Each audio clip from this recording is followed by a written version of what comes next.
I was 17 when I first heard it. He is Shia, stay away from him. That's it. No explanation, just a label, a warning and silence. I didn't ask why. I didn't question because I trusted the voice that said it. That's how it started. Division doesn't always begin with hate. Sometimes it begins with blind obedience. Years passed. I didn't hate anyone, but I avoided people I knew nothing about just because of the label. And today I realize how deeply wrong that was. The Ummah of Prophet Muhammad, peace be upon him, that was meant to be one body, is now bleeding from its own wounds. You scroll on your phone and it Shia this, Sunni that. You see arguments, insults, slurs thrown casually, as if we have forgotten we are all going to the same grave.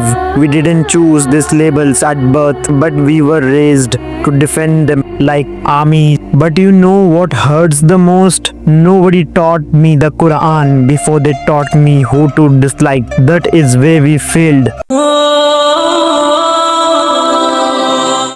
A few years ago, I sat down with a Shia brother. It was uncomfortable at first, but within a minute, I saw something that broke me. We believed in same Allah. We cried over the same tragedies. We loved the same Prophet Muhammad, peace be upon him. We carried the same pain. He told me how his people feel judged, unwanted, excluded, even when they are trying to pray. And I told him, I was told to stay away from you, but no one ever told me why. And he smiled and said, because if you came closer, you would realize I was your brother all along. That moment changed me. Let's talk about the Prophet Muhammad, peace be upon him, and Hazrat Ali. Not from Scatrian lenses, just from truth. Hazrat Ali wasn't just the Prophet's cousin. He was raised in Prophet's home. He slept in his bed when Prophet was in danger. He was among the first to accept Islam. He fought side by side in battles. He married Fatima, the Prophet's beloved daughter. The Prophet Muhammad, peace be upon him, once said, whoever has me as his master has Ali as his master, not as a statement of politics, but of love, brotherhood and trust. This was family. This was deep, sacred love.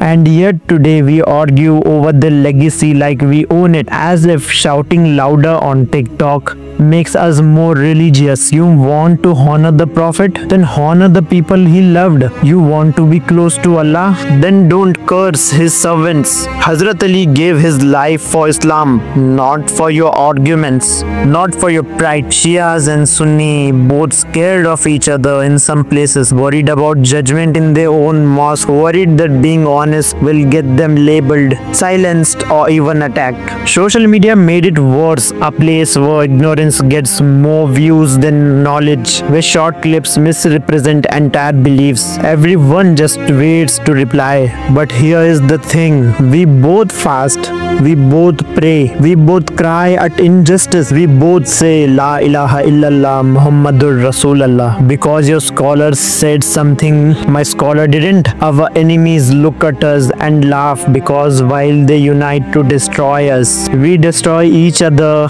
over pride. So what now? Do we just keep fighting? Do we let centuries of pain define the future? Or do we change the story? You don't need to switch sets. You don't need to agree on everything. You just need to stop hating people who love the same God as you do. Talk to each other. Listen without trying to win. Ask questions, not to debate, but to understand. And most importantly, if someone insults your Prophet, you will defend him. But if someone insults his family, you will stay silent. That's the test, not just of belief, but of love. So here is my message to every Muslim watching this. If you have ever felt judged for being Shia, I am sorry. If you have ever felt isolated for being Sunni, I am sorry. We are not enemies.